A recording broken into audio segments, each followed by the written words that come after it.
The views and opinions expressed on this program do not reflect the company, owners, management, staff, clients, or partners.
Well, it's Wednesday, the 10th day of January, 2024. Welcome to Bermuda's Daily Talk Show. It's the Daily Hour brought to you by the BAC Group of Companies, Medical House, Lindo's, and People's Pharmacy. I'm Jamel Hartman, and Maya Palacio will be with you in a bit to bring you the latest in her news break.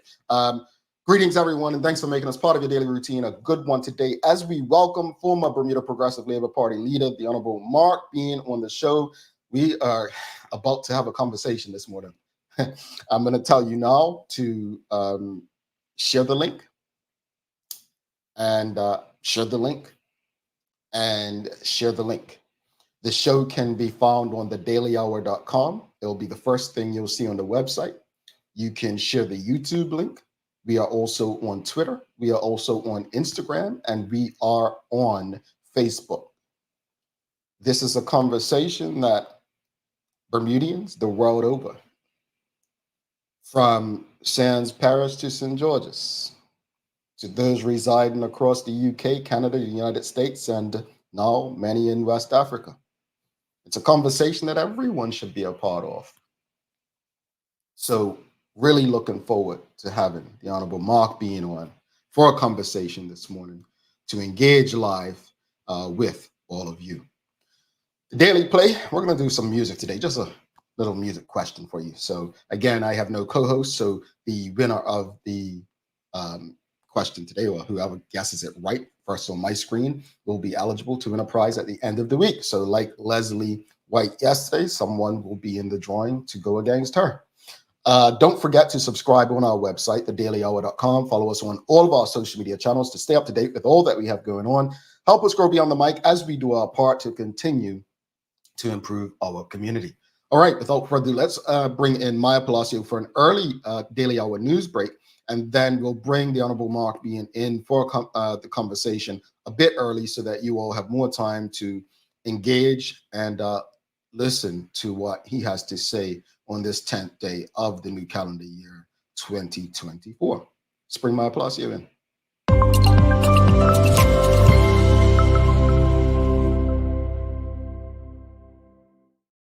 Good morning. Good morning. Greetings, MP. How are you? I'm feeling pretty good this morning. No complaints. All right, looking good, looking good. All right. I got some more messages yesterday, and they're like, "My word, all right. It's been 2 days now. You all still on it?" Gee. Everyone's hyped about the flat press, Jamal. I don't really do this often. Oh, okay. That's it. Okay. Well, first, I ain't giving it to you. All right. This is what you're gonna get. No flat. All it is pressed. Right. on my scalp. Right. That's a good way to look at it. Yeah. It's as natural as it can come. But what you got for us today, Ryan?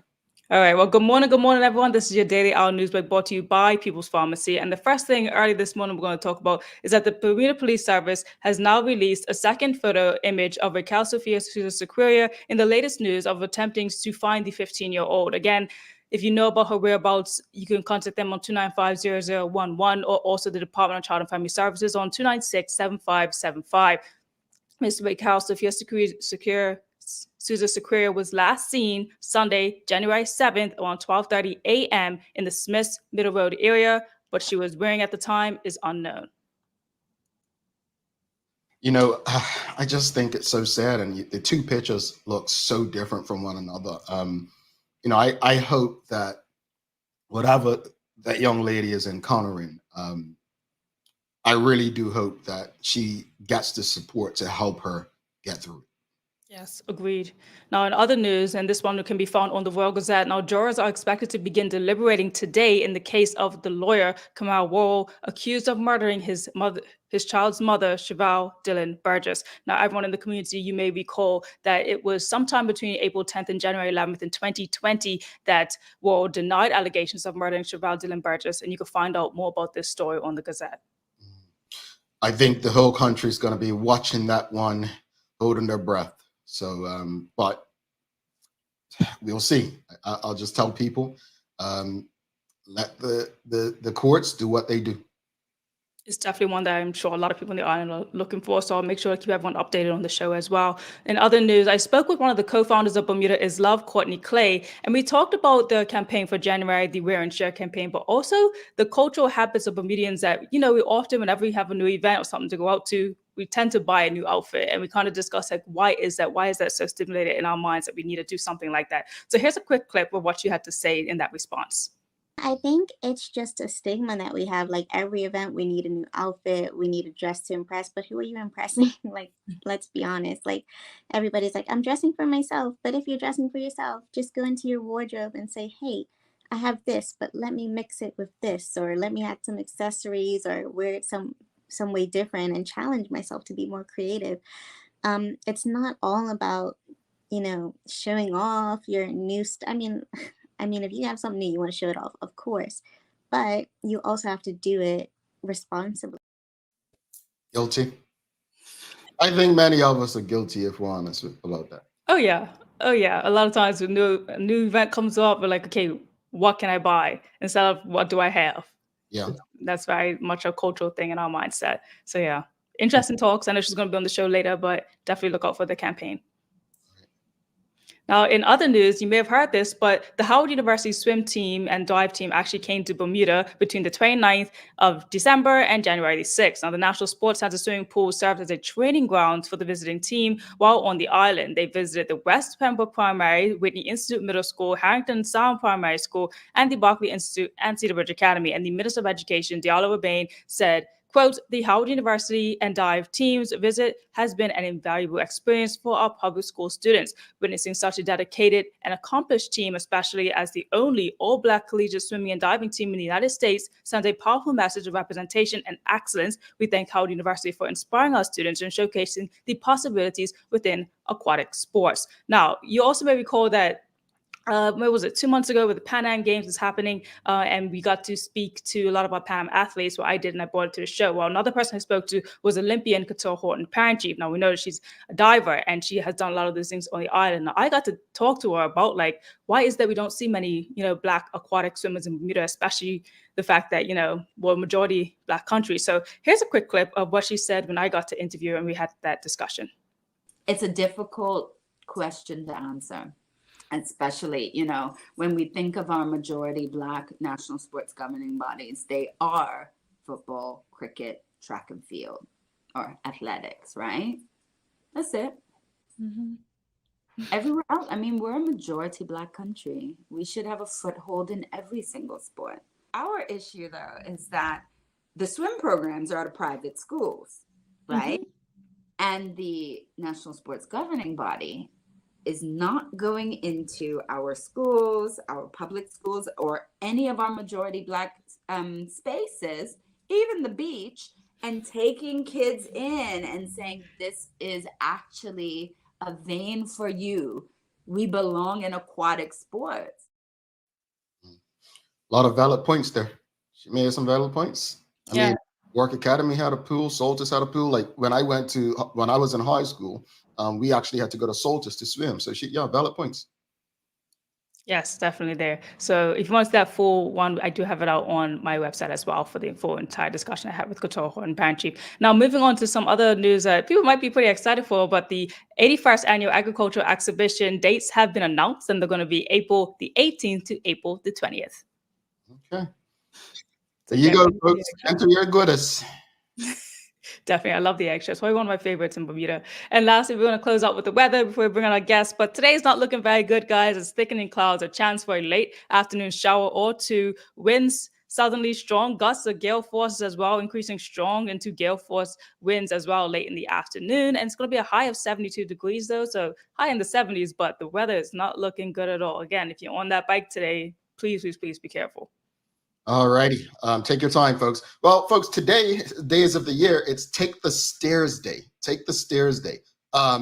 Unfortunately, I lost my pass to get in my office daily. And so I haven't been able to take the stairs, but truthfully, I take the stairs every day, only fourth floor. So I work on the fourth floor, but encourage yourself even this year, just take the stairs more often.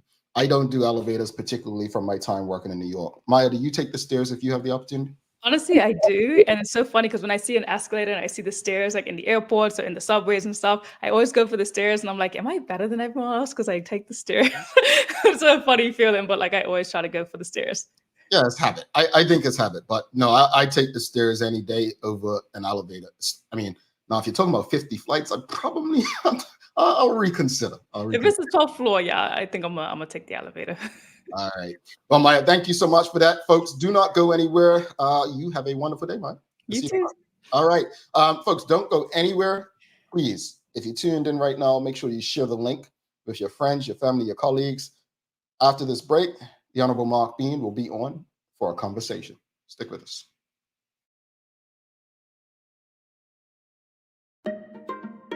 People's ACW, located at King Edward VII Memorial Hospital, carries over-the-counter medicines, toys, cards, and even toiletries. Our knowledgeable staff are there whether you're at emergency, visiting family, or a member of BHB staff, to show you our best even when you're feeling your worst. People's ACW, we're here for you.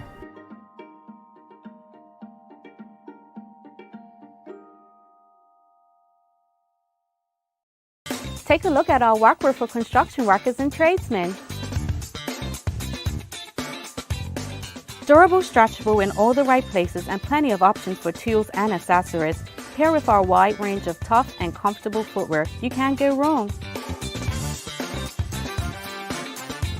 As you can see, Medical House really is a one-stop shop for everybody. We can't wait to see you. See it all at our new expanded location on Bakery Lane. All righty, welcome back to The Big Show. I'm Jamal Hartman. It's the Daily Hour brought to you by the BAC Group of Companies, Medical House Lindos, and People's Pharmacy. Please do not forget to subscribe on our website, thedailyhour.com. Follow us on all of our social media channels to stay up to date with all that we have going on. Help us grow beyond the mic as we do our part to continue to improve our community. Without further ado, let's bring in our guests for the day. We have former Bermuda Progressive Labor Party and opposition leader, the Honorable Marc Bean. Let's give him a warm TDH welcome as he returns for a conversation with all of us.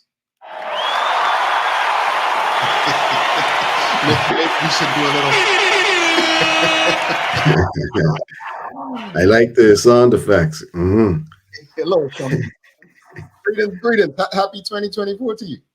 Same to you, and Happy New Year to all your listening public. Good morning to everyone. Good morning to Sister Maya, and good morning to the rest of your team.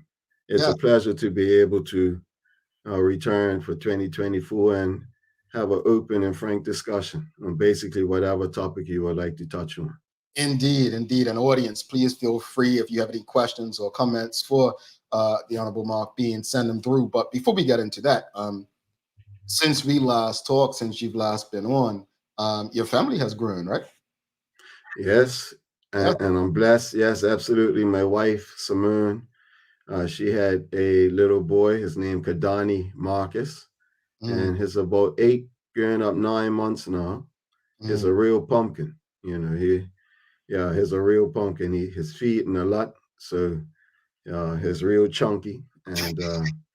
And for me, this is my 50th year. I go 50 next month in February, and so I consider it to be an absolute blessing to be able to have one more child. And so that gives me 5 now. I have 3 girls, sorry, yes, and 2 boys. And I'm also been blessed with 2 granddaughters. And so I can't ask for more. To me, that's my ultimate blessing. my Indeed. ultimate blessing. There's nothing that could actually replace the fact that of my children, you know. So I'm very grateful, and I'm grateful for my wife, because she's the one that has to deal with it at a high level. I just have a certain role, make sure the children go to school, and when it's time to comfort the baby and whatnot, you know, I have my fatherly role, but that can't compare to what my wife has to deal with and put up with. And so I'm very grateful to her, obviously. Indeed, indeed, and congratulations to both yourself, your wife Simone, and your entire family. Thank you, thank yeah, you. I just want to say this before we continue. You look good, you look healthy, you look happy, and I think that's the ultimate goal. And your family needs you. So I Yeah, am for allowing you, you know, to come and engage with the people of Bermuda this morning. thank you. I can always improve on my health, I'll tell you that.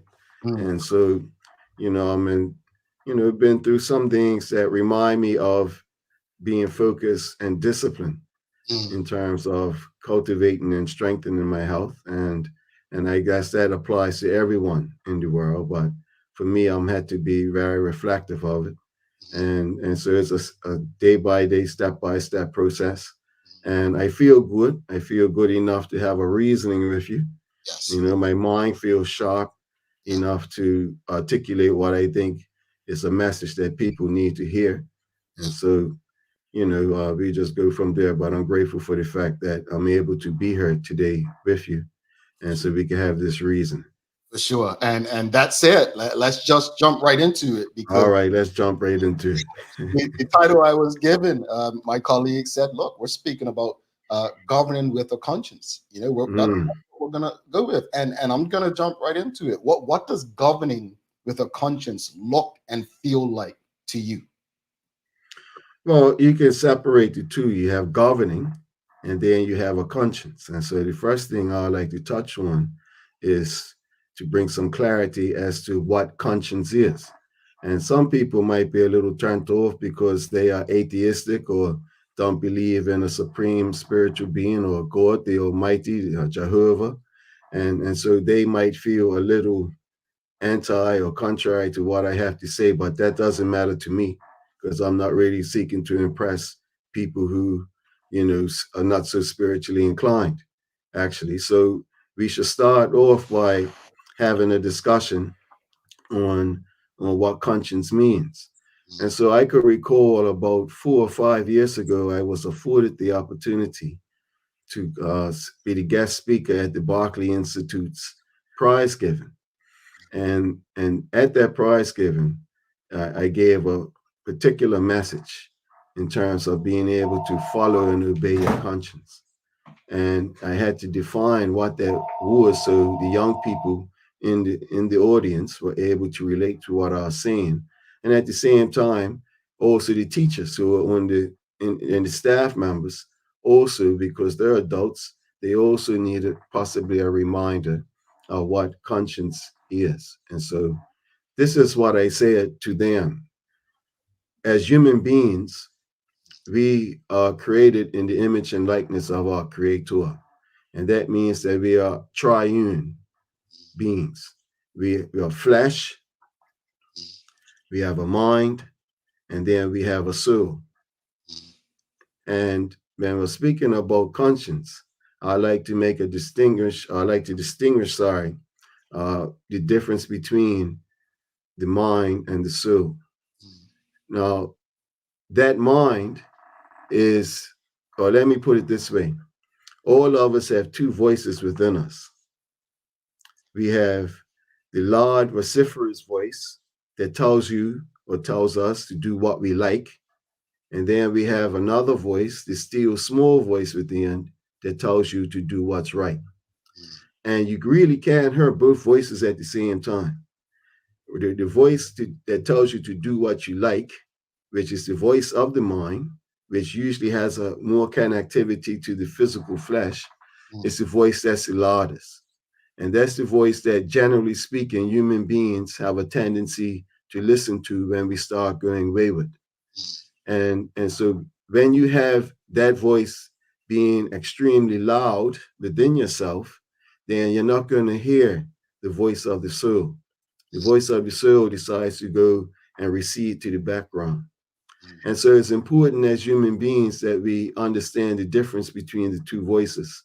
And the analogy that I provided to the young people at Berkeley a few years ago permit me to provide the same analogy so I could paint a very simplistic picture that persons can understand and relate to.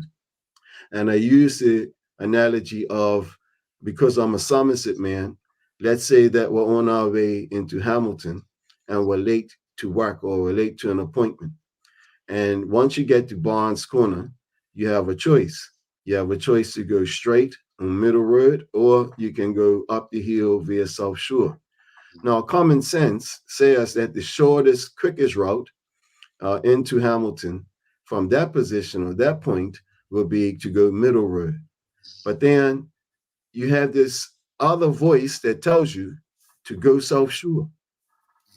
Don't go Middle Road. And you ignore that voice and still go Middle Road, and you get down Rising Sun Stretch and you go through Radar, because obviously you're late, and so you're pushing it along, and you go through Radar and you got caught speeding.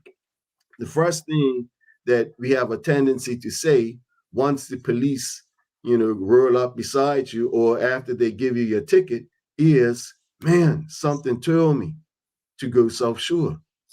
Something told me not to go Middle Road.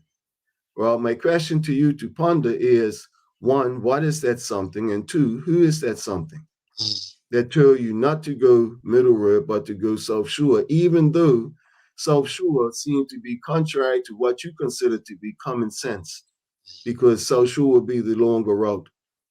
And so when we say, man, something told me, that gives us the first sign or indication of the voice of your soul. The voice of your mind tells you to follow what seems to be straightforward common sense, as I mentioned. And as human beings, it's very important for us to make that distinction.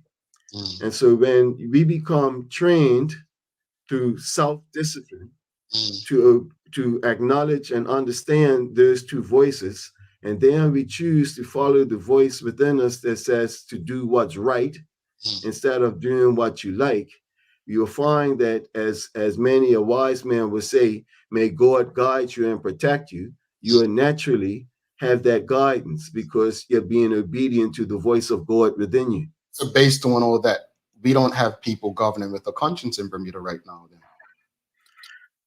Well, people are known by your fruits. You will be known. And so action speaks louder than words.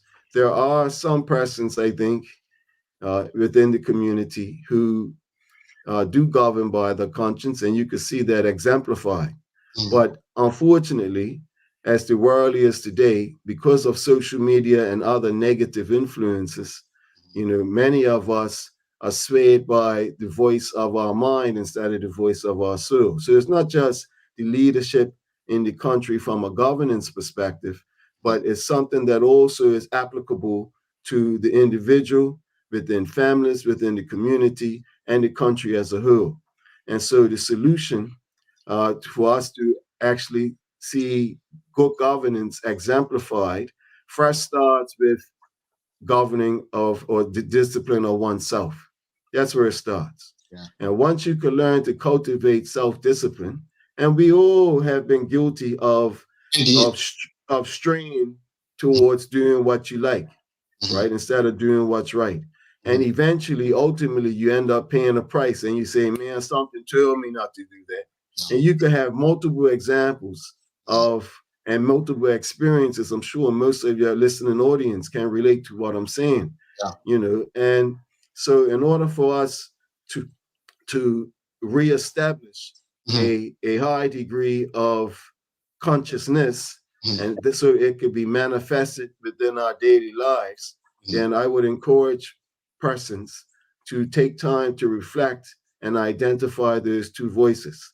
The more you discipline yourself to listen to the still small voice within, the less you can listen or hear that loud vociferous voice that leads you astray.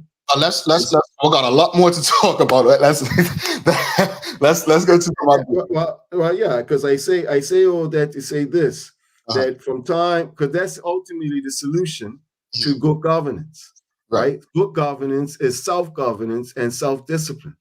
And once you can establish that, it doesn't matter if you're functioning within a community club, because you have a lot of people involved in the community clubs and whatnot. There are many areas in which you can manifest good leadership. And if you want to know what is the key, the master key for good leadership, I have to go back to listening to that still small voice and living a disciplined life without force. In other words, it has to be voluntary and it must start from within.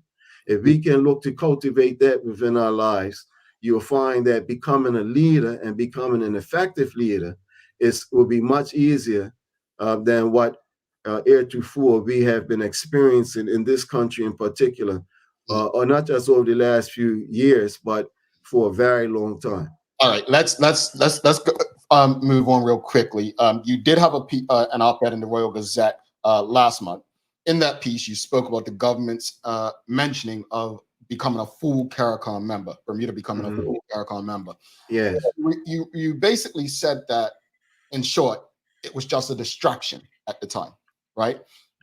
For those who haven't read it, right, because I took time to read it 3 times, right? It was hard-hitting.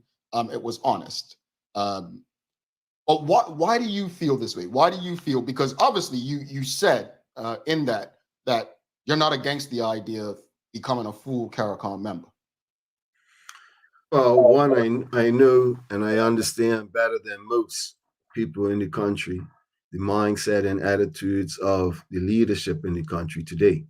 And so because of the examples that they have set, I think that it's justified for people to be skeptical, inclusive of myself, when they provide some policy solution or they have some idea that they are like to present to the public so the country could go in a certain direction. There's always going to be question marks regarding their intent. And so I'm no different. And so I had to break it down and again make the distinction. Marc Bean, I love the Caribbean. I particularly love Jamaica. Okay, I love Jamaica. I love Jamaican people. I love the Jamaican culture, and it's something that really is a strength to me. And I've always used it as a source of edification.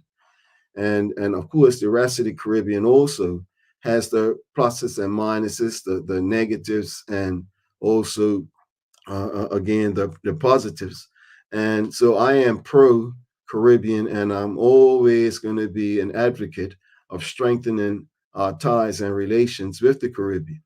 But again, the distinction that I had to make is that the ties that I'm thinking of is more of something that is applicable to the people themselves, and that is our culture, which is the way we think, and our economics, which is the way we act. And within this, the cultural and economic components, you'll realize that there's very little room for politics, because politics is for politicians. And while it might have a positive or negative impact on the people, what really applies to the people are the cultural and economic components. So if we want to engage with the Caribbean, my point is that I would like to encourage people to focus on strengthening and developing their own cultural and economic ties with the region. Now, when it comes to what the current government is proposing, they're proposing more of CARICOM as a political construct. And I formerly used to function as the CARICOM advisor for the Bermuda government under the leadership of Dr. Hewitt Brown. So I'm able to speak with some degree of experience, and I bore witness as to the value or lack of value that being in that type of environment was able to bring for the benefit of the country. And to be honest, from what I could see and what I saw, the political approach is only going to be mostly beneficial to those who are participating, i.e. the politicians. So I'm not really so inclined to push full CARICOM membership, because when I look at the effects, my question is always, does this help or hurt the people? Is it going to strengthen us? Is it going to feed us? Is it going to clothe us? Is it going to spiritually edify us? Or is it going to do the same, but not for the masses, but more so it's going to be specifically for the benefit of the political class, who are very small and closed group of people. And so I'm not in favor of anything that makes or develops or enhances more political engagement.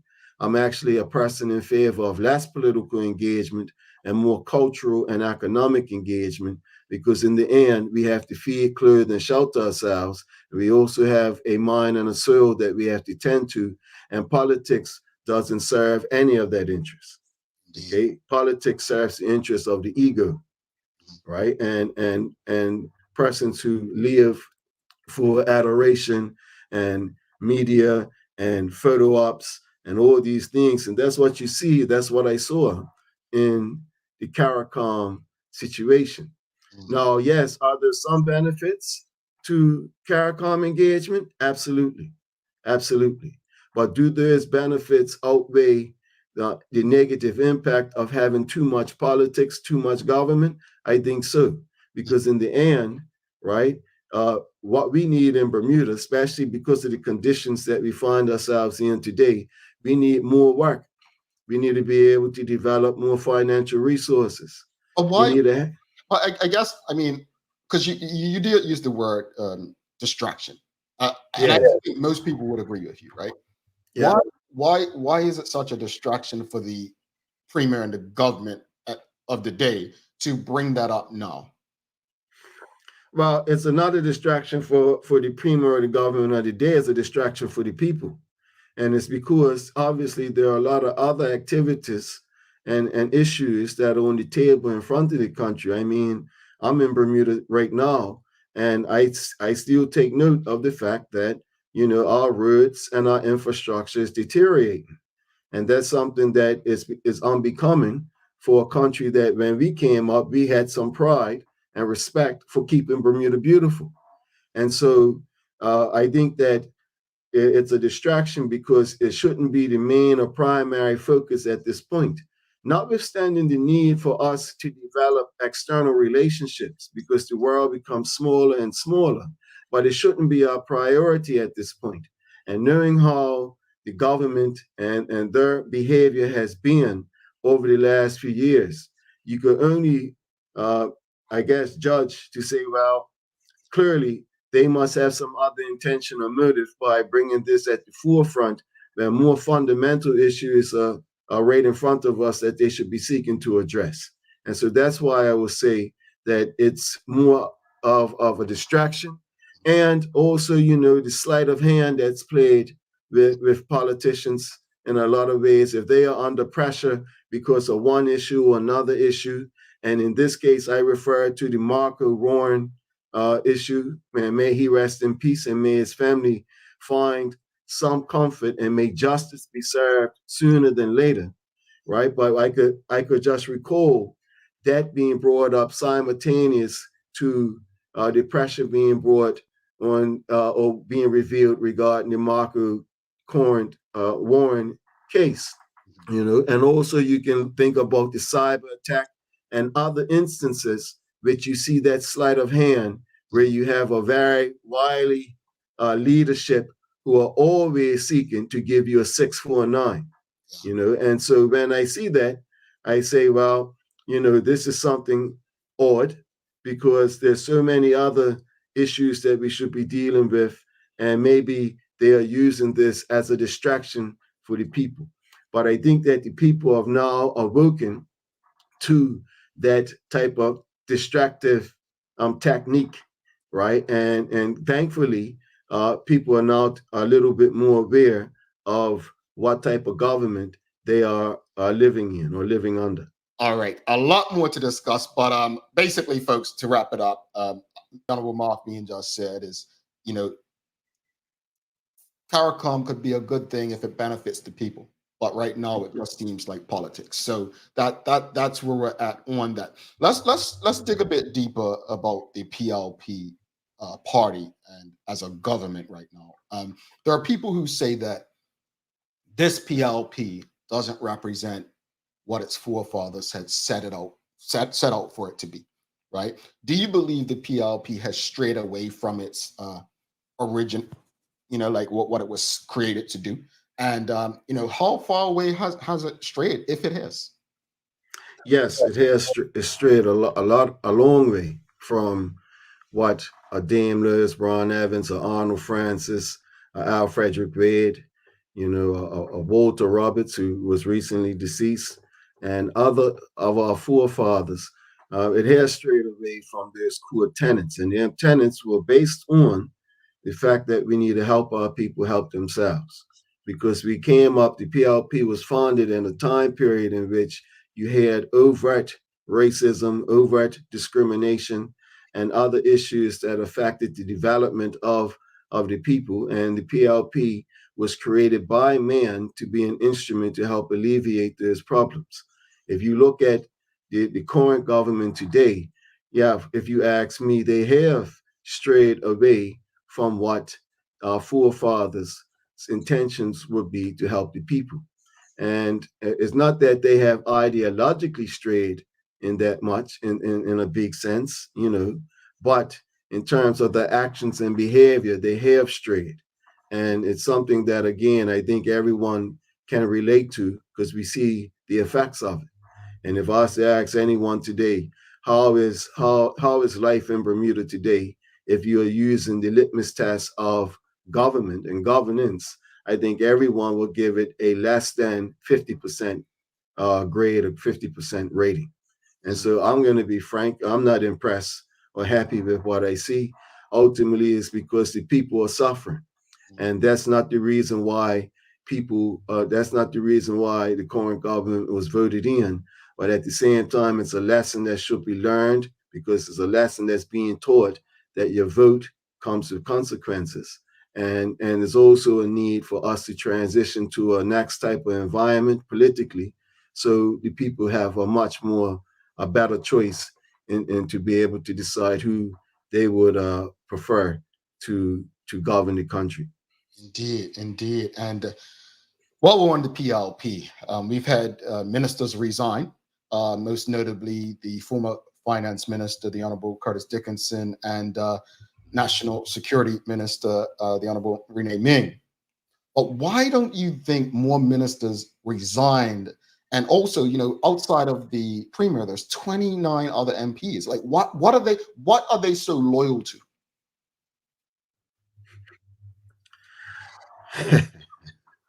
What are they loyal to?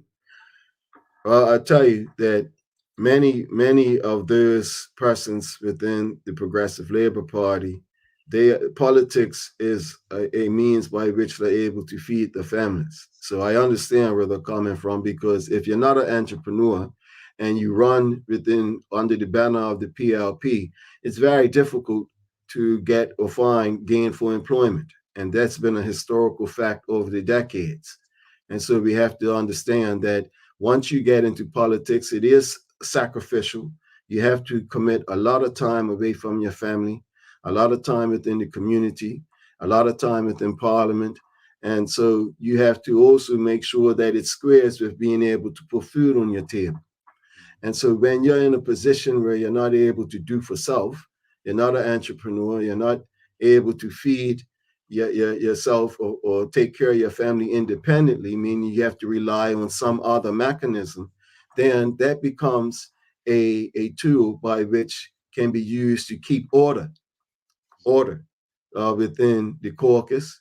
And I think that the leaders of the PLP, like other leaders of other political parties, they recognize this is a way in which they can maintain some type of control over a diverse group of people in the room.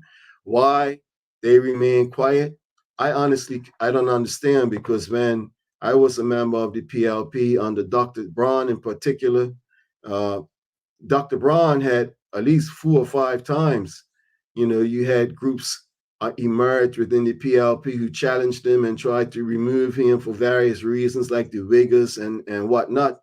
And that was healthy. And ultimately the delegates and the people were able to decide whether they wanted Dr. Braun to continue or whether he should be replaced. and that's how it should be. But in this case, I find that there are a lot of MPs who just sit back very cowardly, okay, very cowardly, because they have been voted in to be the expression of their constituents. And when you sit there like silent cowards and you don't say nothing, even when you know full well that what is going on is not right, is actually you prefer to follow what you like, that means you're not following your conscience. Okay, and there's nothing like suffering from a guilty conscience. And today, I believe that many of these MPs that are sitting there in silence do suffer from a guilty conscience, and they're finding themselves in a rock and a hard place, because you really want to serve. When you're an MP and you go out in the highways and byways of life, people pull you aside and they let you know. I know how it is in Bermuda. They let you know what time it is. We are not happy with A, B, C, or D. And all you can do is shake your head and say, yeah, I know, man, and I'll look into it and whatnot. Well, that's not good enough. That's not good enough. People didn't come out to vote for you so you can get your ministerial salary or your member of parliament salary and all the other perks to just sit or throw up your hands in resignation to say, man, yeah, I know it's difficult. You were voted in to be a voice of them. And if you can provide or have the courage or integrity to express and represent their wishes, then you should consider getting out of politics. And so, to be honest, I think that's been one of the greatest indictments, because when you have a majority of 30 persons, it could be a double-edged sword for the leadership. It could be one in one hand, it could be something that you could control, and somehow that's what's happening now, or it could be a very serious environment where it's very difficult to control. It's very difficult to cultivate policies and put in policies into place when you know that you got a big group of people in the room who are going to resist what you're trying to do. But when you are driven by short-termism and you're not considering what's going to happen over the long term, people have a tendency to again follow what they like instead of following and doing what's right.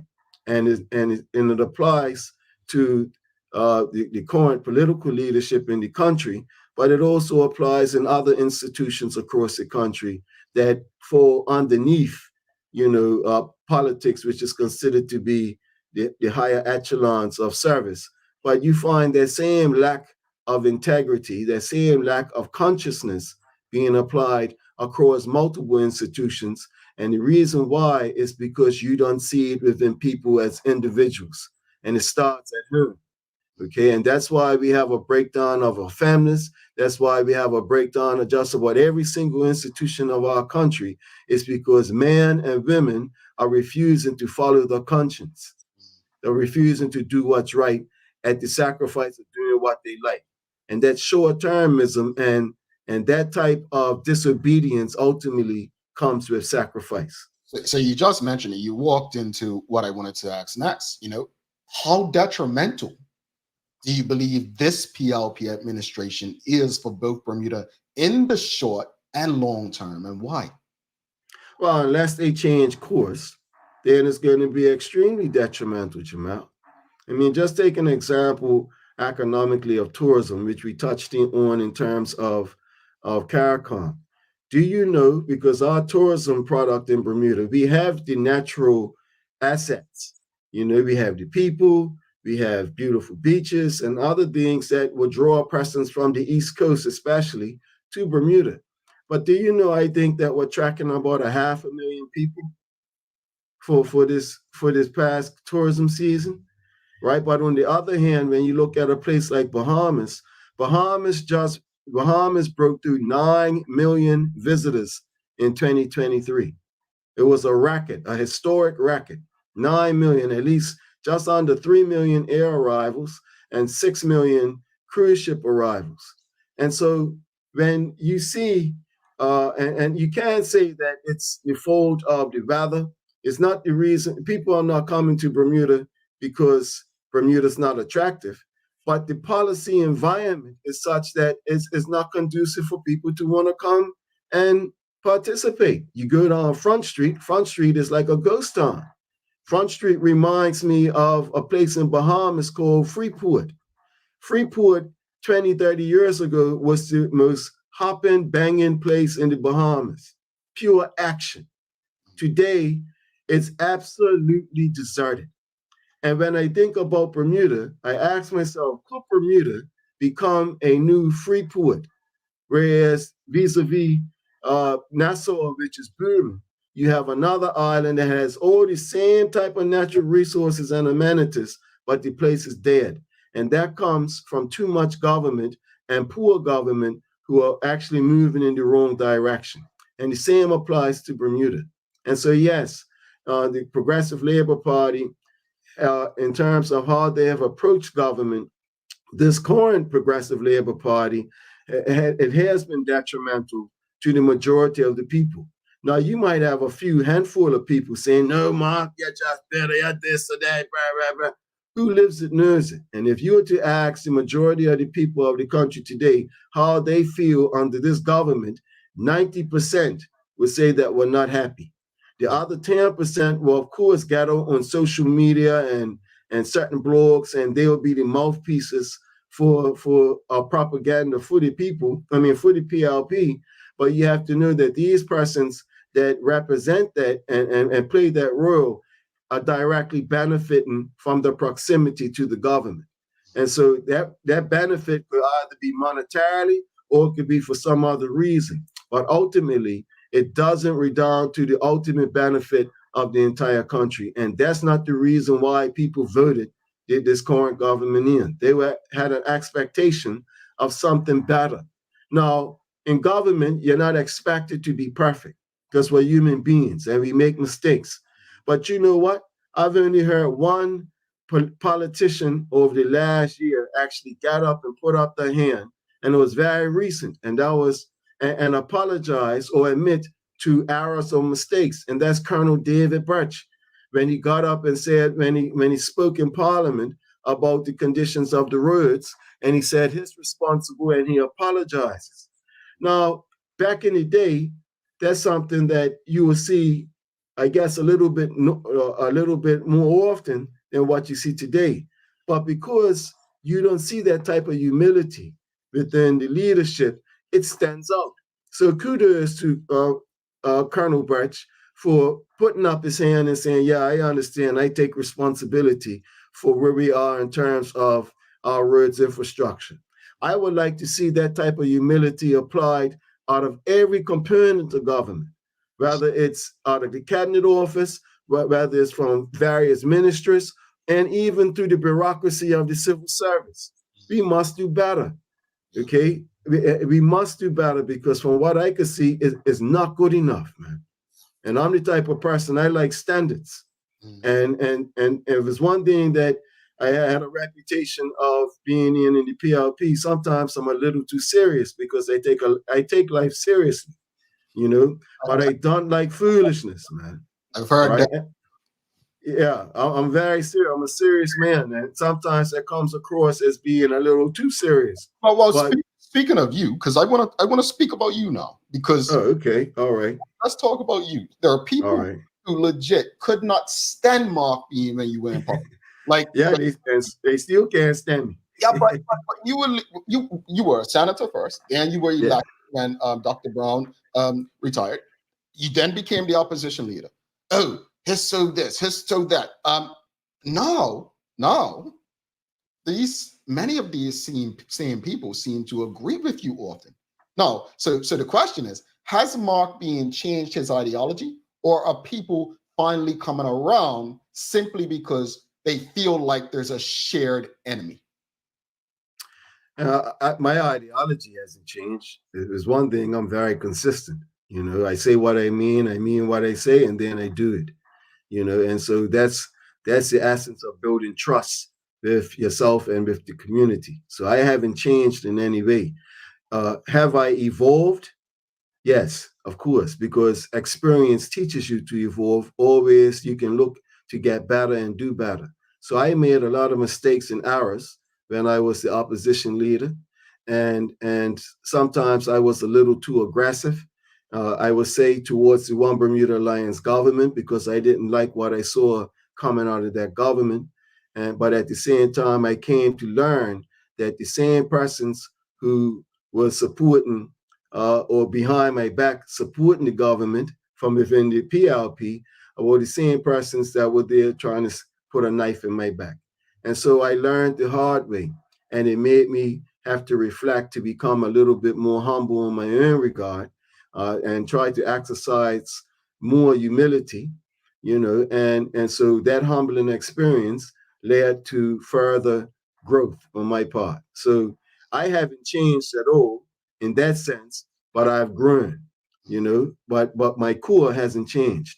Now, to your question, you had a lot of people who didn't like me. In a lot of ways, I could say that was media driven, because while I was being put forward as the angry black man, right, David Burton and others were created, the media promoted them as the well-spoken savior of the country.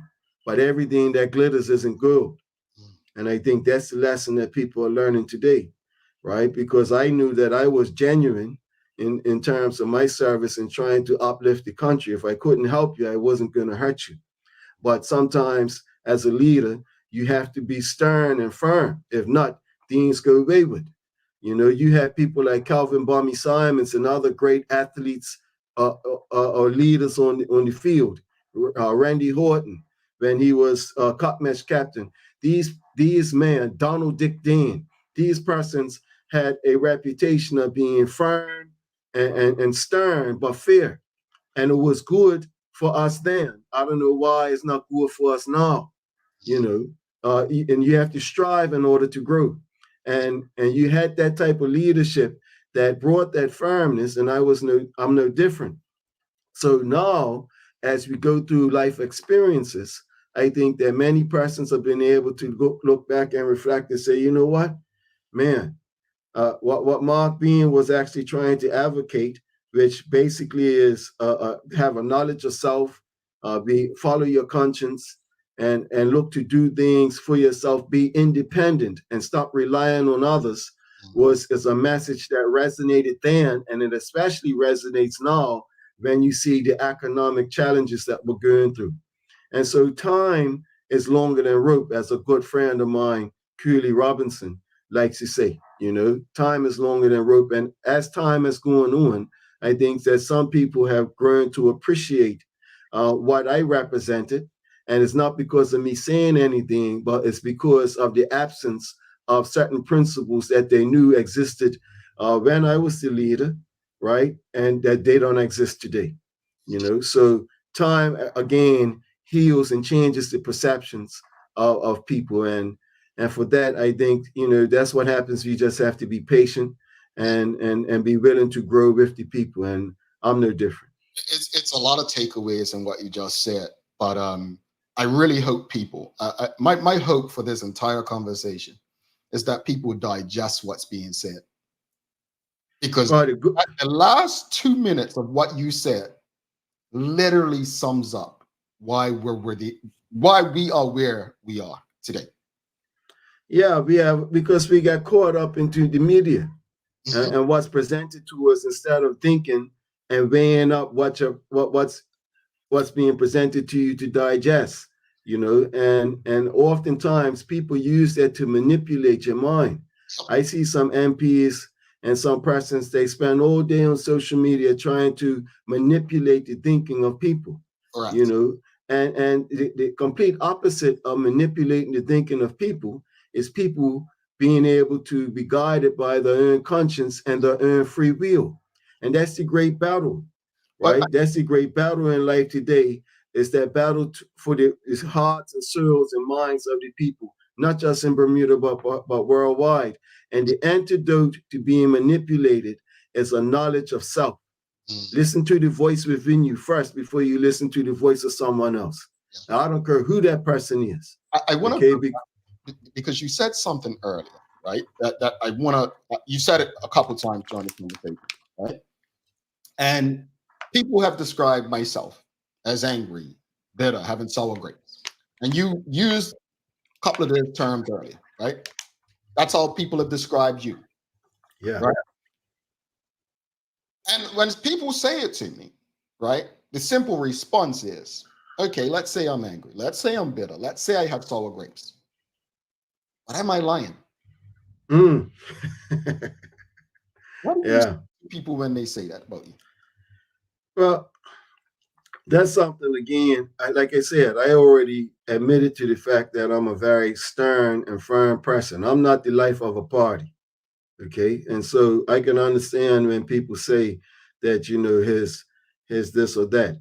But I think when people say that I was bitter and angry, it was more so of because of the experience I went through leading the PLP, trying to shift the PLP away from the trajectory that it was on that led to us losing the election in 2012 in the first place, and asking myself as the question as the leader, why did we lose, and what do we have to do to ensure that we never go through that situation again?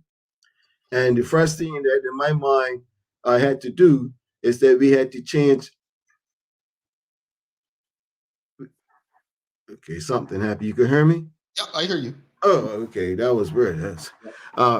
And the first thing that came to my mind is the need for us to change our attitude and behavior as it pertains to government. And so I came up with a little mantra that of having clean hands and pure heart, clean hands and pure heart. And I realized from the 7 days after becoming the leader of the PLP, they started mobilizing against me. And that mobilization from within against me continued to the day that I resigned or retired, and then it continued afterwards. And the narrative that was put out was that he's bitter and angry.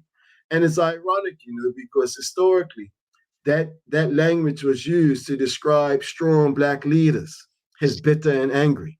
I'm not the only one that's been accused of being bitter and angry, but I know, but what was surprising, and I could say upsetting, was that narrative was being driven by those within the party. And the reason why is because what I was asking the party to do or to evolve to become was contrary to the status quo. It was contrary to what they were used to, meaning that politics is seen as a means to benefit themselves, instead of uplifting the people. And that's one of the reasons why I became the leader in the first place. The people were sick and tired of what they had seen over the preceding years. And so as the leader at the time, I had to make an adjustment. I had to change course and for the sake of the country, for the sake of the party. And those persons in the room took offense to it because I was upsetting the status quo. And so they started accusing me of all this stuff. And unfortunately, the majority of the people listened to them. Okay. And the people that were actually driving that narrative out there are the people that are controlling and running the country today. So we reap what we sow. Okay. What you put in is what you get out. You can't plant peas and expect to reap corn, as certain wise Rastaman would say. And today we're reaping corn, right, when we planted peas. And so our expectations are not being met. And so I'm not the one that's angry today.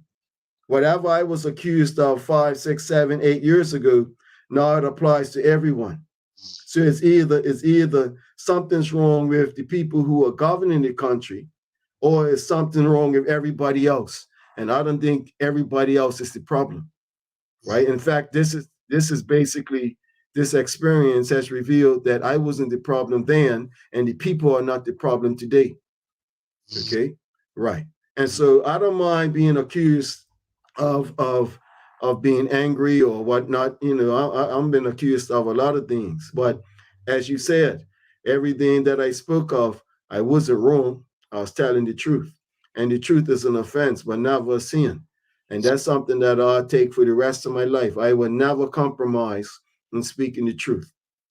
I personally enjoy conversations with you because a lot of self-reflection for me takes place after these conversations. But while you're talking, I literally have to digest what you're saying and how it applies to my own experiences. As That's good. Yeah. And I hope that others are doing it. I hope that, as people are tuned into this, we're not just, the Honorable Marc Bean doesn't want you to see him as your God. Let me be very clear. All he's doing is having a conversation and sharing based on his experiences. But sometimes we have to digest and listen and reflect on what we could do differently and better. But I want to transition because something is very concerning to me in Bermuda. A lot's concerning to me, but this in particular. Last week, Cat Williams, the comedian, had a near 3-hour sit down with Shannon Sharp, former and in the National Football League, and he had a lot to say. Industry plans. Seeing some of Bermuda's very own black plants on social media, as you just mentioned, social media, talking about we don't like the idea of black men tearing other black men down. Yes. What Cat Williams said, he said, it's not a race thing. It's God's side and the other side. Yes. Yes. How does this relate to Bermuda, knowing that politics in Bermuda has historically been race-based, and the argument to keep people on a particular side of the fence has been, why do black people have to tear one another down? Yes. And usually that's a natural defense mechanism of those who suffer from a guilty conscience or trying to protect the status quo. They're reluctant for the truth to be revealed because it is contrary to their own self-interest. And so that's where you see that type of language being used as a defense mechanism. But I actually listened to Cat Williams's reasoning, and I thought it was profound. It was a masterpiece of a production. And to be honest, I will always accept someone, speaking their truth or the truth. It's clearly been impactful because you had over 40 million people viewed it so far. And what was impactful about it, I think, is that in this day and age, you usually don't see people speaking unadulterated truth. Everything is about deception and sleight of hand today.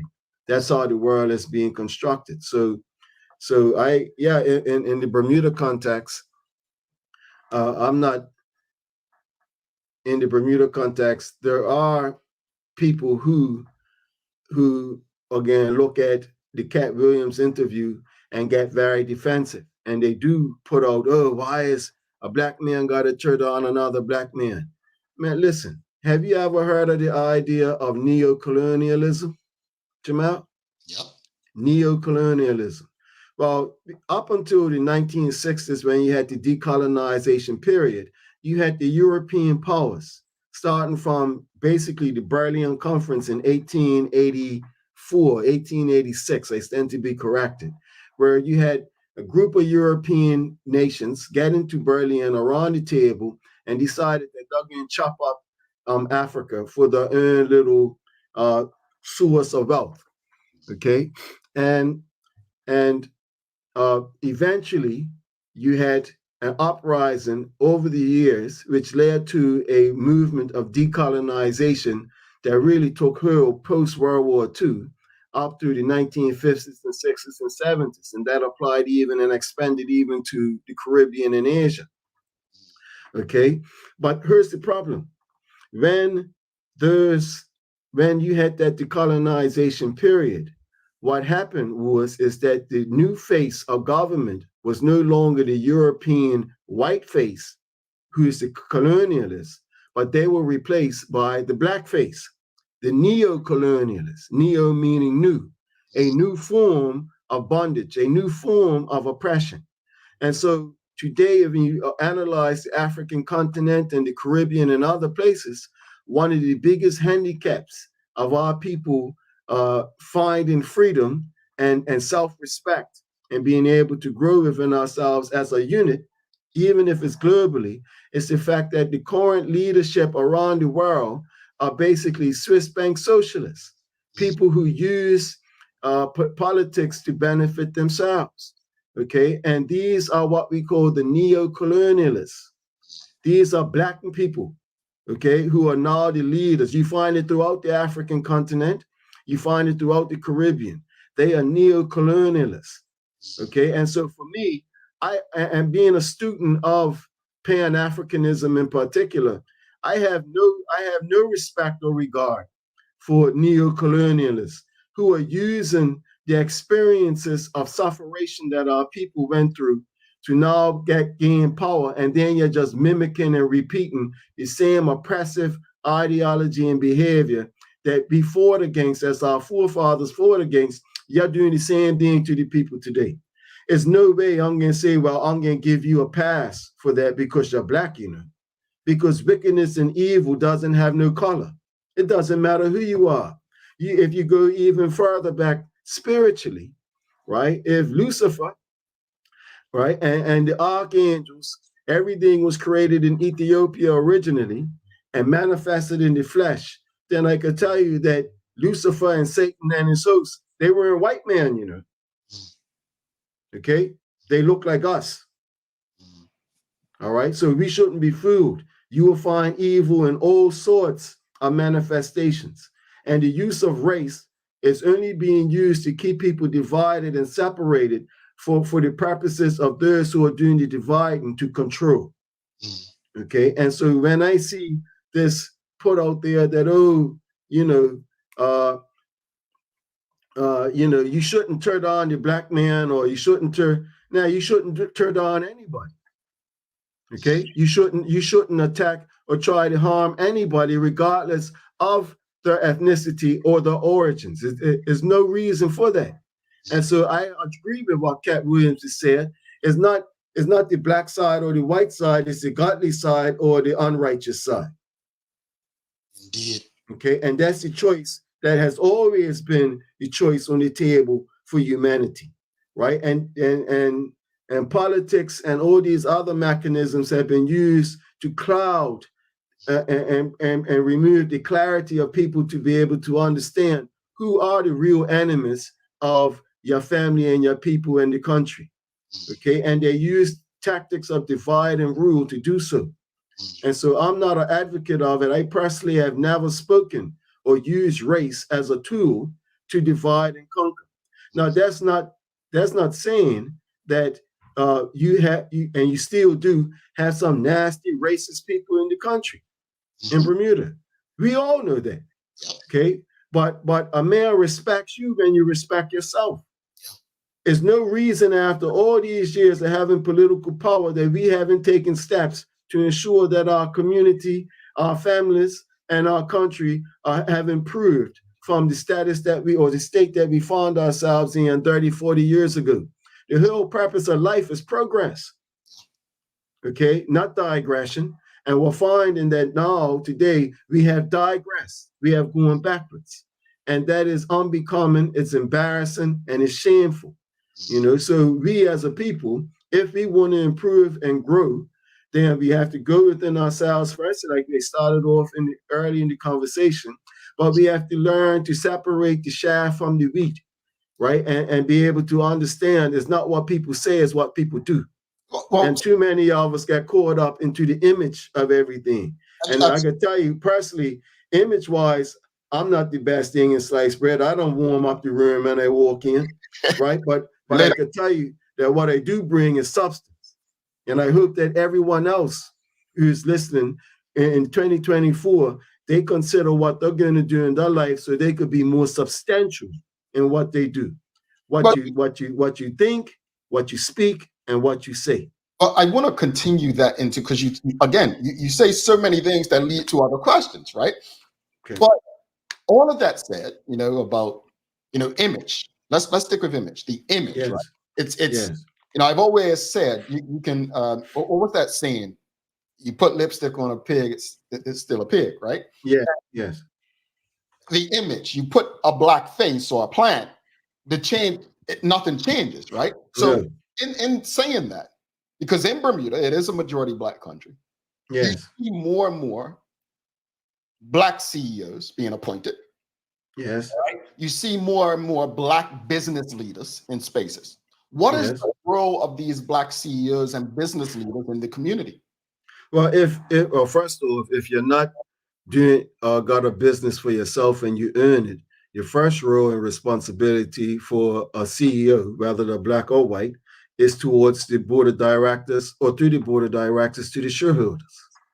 Okay, that's the first responsibility before anything else. So we shouldn't have no other expectations of business people to do something beyond what their mandate is, and that is to serve the interests of their shareholders. Okay, stakeholders come secondary to that, So, but at the same time, there's always an obligation of for much is given, much is expected, right? And so we have persons who have been educated and they were put to school during the 80s and 90s, and whose parents never had an opportunity to go to school. Right? I know my daddy came out of school when he was 10 years old and had to fish and farm. And I think that a majority of our generation and those older than us can relate to our parents not being afforded a full-fledged education. But the reason why they sacrifice is to ensure that the next generation can get that education, and it grows and it grows and it grows. And so now we have persons in roles of leadership, whether it's in government or politics or the community, who don't seem to be fulfilling their obligation to the community. Well, that's not the primary obligation. But when you get yourself sorted and organized within yourself, and you're able to make sure that your family, first and foremost, is taken care of, then if you have the time and energy, you should find a way in which you could contribute to the upliftment of your community. Now, I'm not going to be one to say, oh, you see that guy there? He's the CEO of this IB company, and he doesn't seem to be doing anything to benefit the community. Who am I to judge? I don't know exactly what the brother's doing or what the lady's doing, to be honest. What I could do is hope, right, that when those who are listening now, right, that their conscience is moved to go and provide some degree of service to help people, to uplift people. A lot of times you have these people doing things and they go unannounced. They're not looking for the media coverage or people's favor and applause. They just go about doing what they gotta do because they are assured within themselves that what they're doing is the right thing, and that's what comforts them. So I'm not going to be a person that's going to judge and say, well, you guys could be doing more. What I can think about is what I can do more. What can I do that's more? That leads and that sets an example so that the next brother or the next sister might say, you know what? That makes sense. That's edifying. Let me go ahead and help the netball program, or let me go and help the football program, or the sailing program, or any program that uplifts specifically our young people or helps our elderly. Okay, that's because we're the working generation. Because we're the working generation, we have an obligation to take care of those who created the pathway for us, and we have an obligation to ensure that the next generation and those who are not born have an opportunity for a better life than what we're experiencing. Okay, how you apply that within yourself, it's totally up to you. Let your conscience be your guide. But I'm not going to be the person that judges those and say, well, I think you could do more. When I should just look within myself and say, what can I do that to enhance and bring more to the table? All righty. We've spoken about the government. We've spoken about, business leaders. We've spoken about yourself. What role do the people of Bermuda play in holding the government accountable? Well, in a so-called democracy, right, they have the supreme role to holding the government accountable. And you have a lot of persons saying, well, the problem is governance. We need a new government system. We need a new governance system because, the PLP has got power and they're able to do what they like. And maybe it's a systemic problem. No, it's not. It's not the system that's a problem. It's we people that's the problem. Institutions were created by man for the benefit of man. It could be used like a knife to either feed people or harm people. Okay, so when we're talking about, are we looking for better outcomes?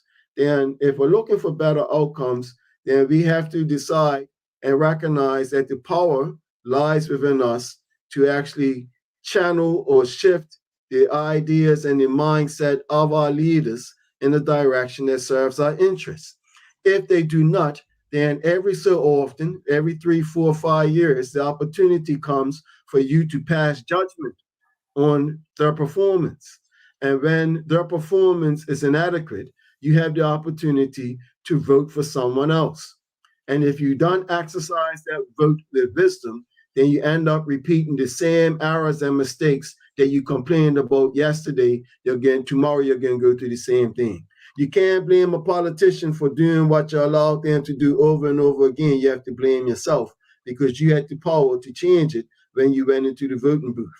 Now, that's not to say that voting is the solution of everything, right? Ultimately, the solution is everyone having a degree of self-governance and self-discipline. But at the same time, if you have a responsibility as a voter to make the right decision, then you should take that very seriously, and you should use as your measure things beyond who they look like or what they say or what family they're part of or what color they are. Okay, what you're looking for is someone who is effectual in helping you help yourself. If they ain't helping you help yourself, then they shouldn't be worthy of your consideration. Indeed. And so if you're looking in politics, you need to hold people to account without fear or favor. Okay, and so you speak your mind. You don't have to be silent, and don't worry. You're gonna have some people gonna say, "Oh, you don't say that. Don't do things like that. Don't go against the grain." To hell with that, bro. To hell with that, because that's the type of behavior that's gonna leave our grandchildren basically living their lives from the time they're 18, having to labor to pay international bankers, right? Bonds or financial bonds, right?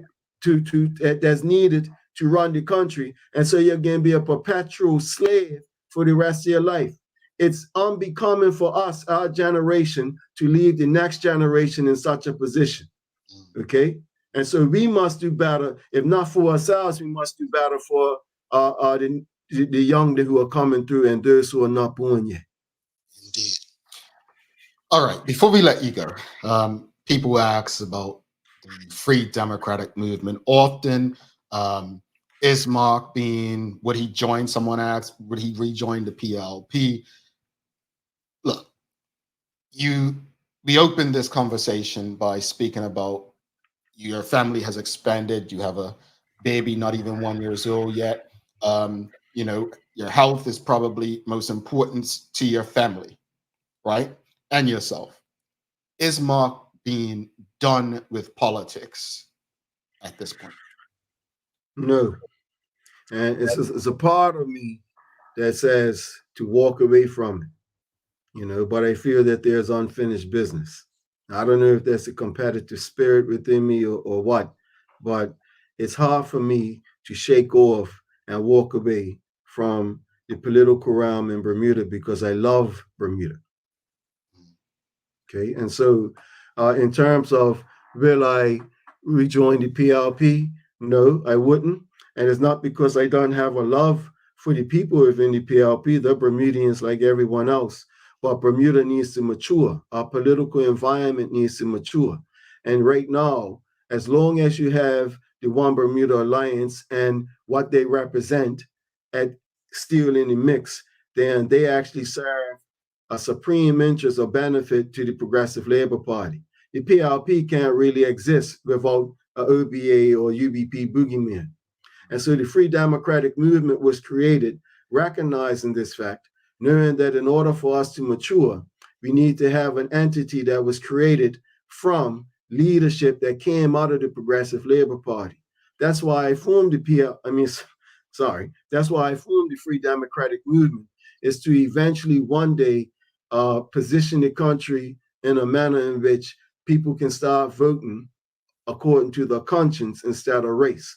And so I would not go back to the PLP, not because I have a hatred for the Progressive Labor Party. I have a lot of love and respect for the PLP. I was the leader of the PLP. I love Dame Lewis Brown Evans. I love Freddie Wade. And I love those elders who have always checked for me, you know, and given me a strengthen and advice, but in order for the country to evolve, I think it's incumbent at this point to not seek to join or rejoin the PLP, but to create an environment in which there's an alternative option.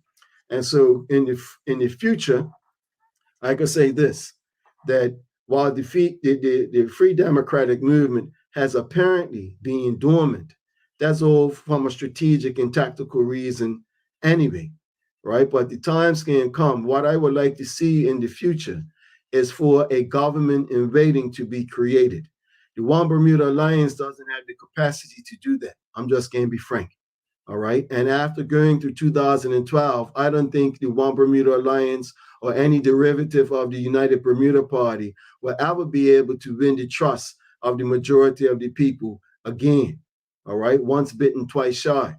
But at the same time, the people are seeking an alternative. And in order for that to occur, I think that's where the Free Democratic Movement has a role to play, in which we will seek to embrace those within the Progressive Labor Party who are sick and tired of this government and who are looking for alternative, and those within the One Bermuda Alliance who are supporters, who are sick and tired of the One Bermuda Alliance and the Progressive Labor Party, who are looking for alternative. And then you have that large middle ground swing voter who are looking for nothing but the best for their interests, their family, and for the country. And they are looking for alternative. And so I think that my responsibility is to build a proverbial ark in which it can be that safe haven or that alternative for people to vote in the future, to have a government that just doesn't replace the Progressive Labor Party, but actually excels or exceeds the level of government and performance that they're receiving now. And I'm absolutely certain that if we can attract people who follow their conscience, all right, then we will be on the pathway of presenting a government in waiting that has the best and brightest from across the political spectrum, who, because their heart is in the right place and their hands are clean, they'll be willing to put themselves forward in the service of the community. But it's going to come with the caveat of righteousness must exalt the nation. We cannot repeat the bad behavior that we have witnessed, not just in the last few years, but we cannot repeat the bad behavior that we have seen over decades in the country, even preceding the Progressive Labor Party. We have to seek to improve, and we have to strive for a higher standard. And so the Free Democratic Movement will be in the midst, when the time's right, to mobilize and be able to gather the flock together and to be able to provide that alternative. So yes, I will be reaching out, and I have been reaching out to persons in the PLP who are very disgruntled. I have been reaching out to people in the One Bermuda Alliance who are basically like a rudderless ship just drifting from wherever they're going, and they have concerns, and they're concerned as to the direction of our country. Well, that's the responsibility of the FDM to help fill that gap. And so I do see in the future, when the time comes, when the time is right, for the Free Democratic Movement to re-emerge with that stronger and better, and with persons who people could recognize as having the willingness and ability to serve their interests with trust and in faith. And so that's the most I could do. Now, I'm not saying that I will be the person to lead the institution, right? But I know my job as the architect is to build it. And once it's built, who knows who could come after us. But as long as it's built, I think that will go a long way to destroying the status quo of politics in Bermuda, which is race-based. Because there's nobody in the PLP that will accuse the Free Democratic Movement of being being derived from the One Bermuda Alliance or the or the UBP. They know that the Free Democratic Movement came out of the Progressive Labor Party. And when you look at the history of the Bahamas, for instance, as an example, if we can grow to that stage, then we'll see a level of maturation that will redound to the benefit of the whole country. We will grow as a unit, even though we might disagree on ideology. At least we'll be able to put race into the background and start dealing with people based on principle.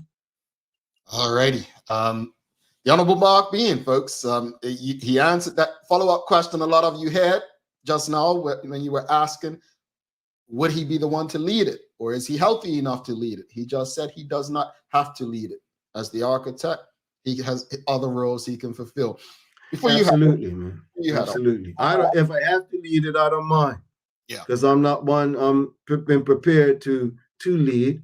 And I discipline myself enough to be a leader. But if that's not the case and others have to come along or reveal themselves as being capable and ready, then I'll gladly step back. It's not a problem, you know. We have to run, but before we head out, when I ask you this final question.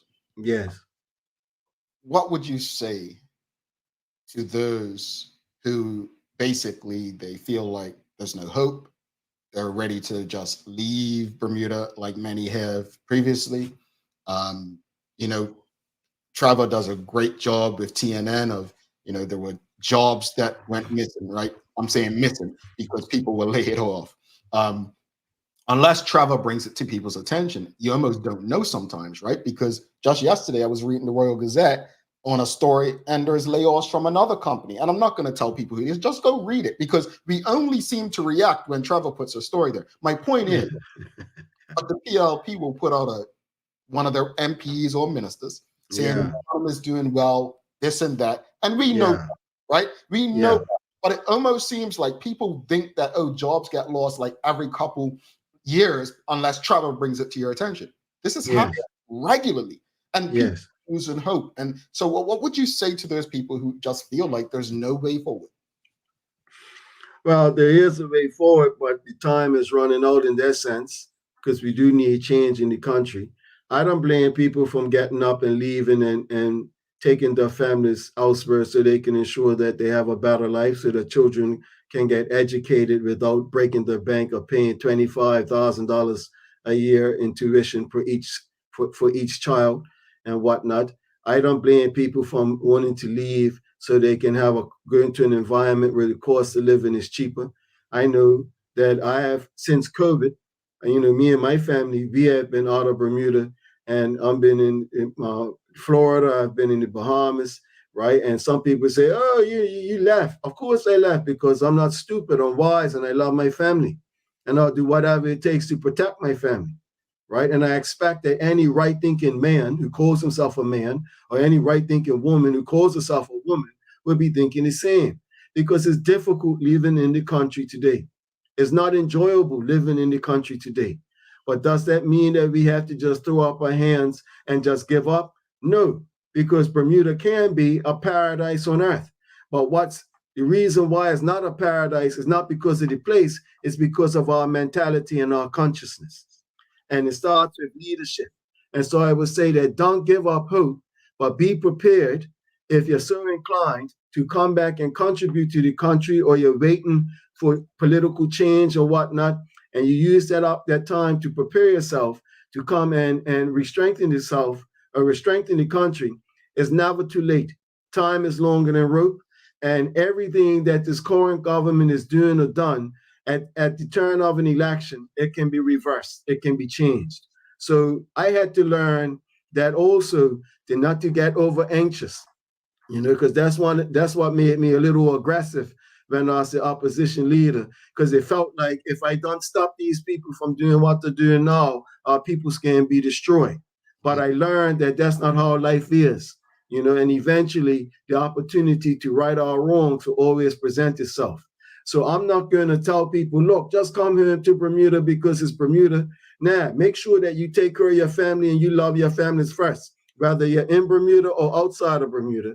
And when that opportunity comes and you strengthen yourself adequately to come and contribute, then if you see fit, come and return and give your contribution because it's going to be valued and it's going to be needed. Indeed. The Honorable Marc Bean, thank you so much for doing this. Appreciate you making time. We always have space for a reason on this show. Didn't get to engage as much with the audience, but we can do that another time. But thank you. Sending love to your family. We we appreciate you, man. And we look forward to connecting in the near future. And I appreciate you. I appreciate your team. And I appreciate the people within Bermuda, whether those who are living at home or abroad. You know, it's love, honor, and respect from me to you. And I hope, because this last year has been very difficult, the last few years we had plenty of funerals. And so a lot of people who are suffering, and it's very difficult to navigate, you know, such sufferation. And the only thing we can do is learn to love ourselves and then love our neighbors as ourselves. But you can't love what you don't know. And that's why it goes back to self-discipline. We need to start loving ourselves genuinely. All right. Gotta run, but Marc Bean, thank you so much. We'll be in touch. Honest. Bless. All right, folks. The Honorable Marc Bean for you. If you appreciated today's conversation, please give us a thumbs up, a love, a like. Make sure you share it with your friends, your family, your colleagues. We're going to take a quick break. We'll come back and I'll give you a daily play, then wrap it up. Stick with us. Welcome to the new bulk store, Lindo's Next Level.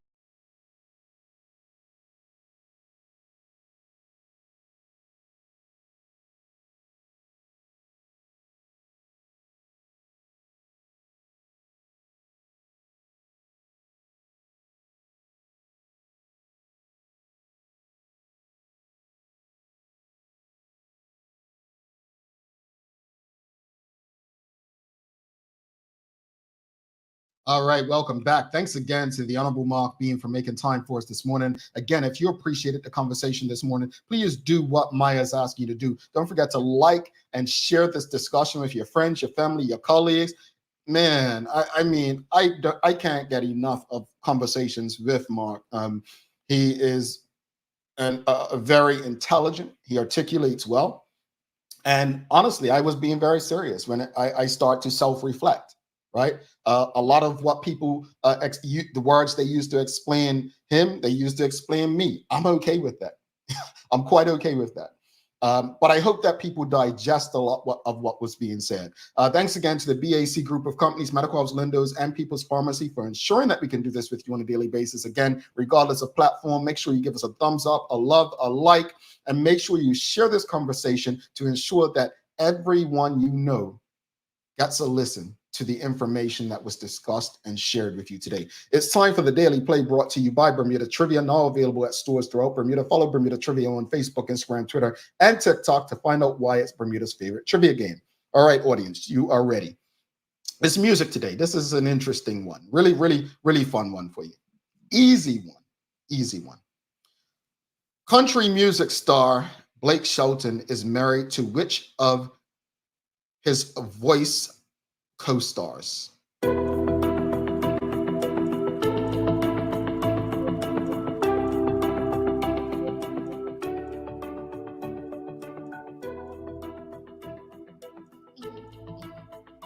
right, we got a winner. Nicole Hassel showed up first, so it's Gwen Stefani. So Nicole will be entered for Friday. Must be present on Friday. So it's Leslie White and Nicole who are in the running to see who gets this week's prize. So Nicole, you just stick with us. Make sure you tune in on Friday. Folks, I want to wrap it up by saying this. You know, I really appreciate everyone who's a part of this show. Not just my colleagues who do it with me and my partners who do what they do behind the scenes, but also every guest that takes the time and trusts this platform to engage. Everyone in the audience, whether we get to you or not, who believes in what we're trying to do. What we do, we're building a community here. This is a community where we have conversations, where we're brainstorming about how we can make the community that we love and that we're part of a better place.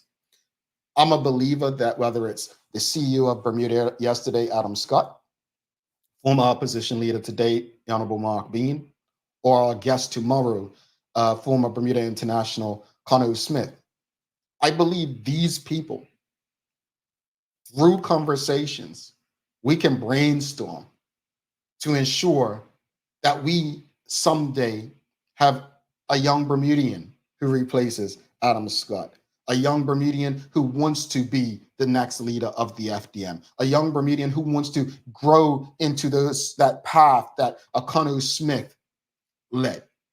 That's why we do this show.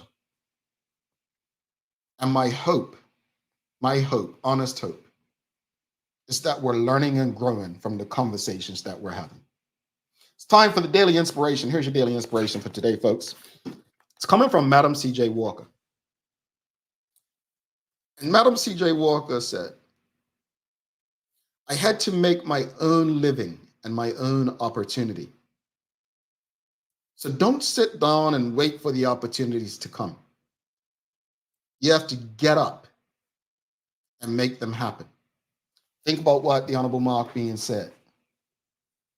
Why there's a lack of resignations and people standing up in the PLP.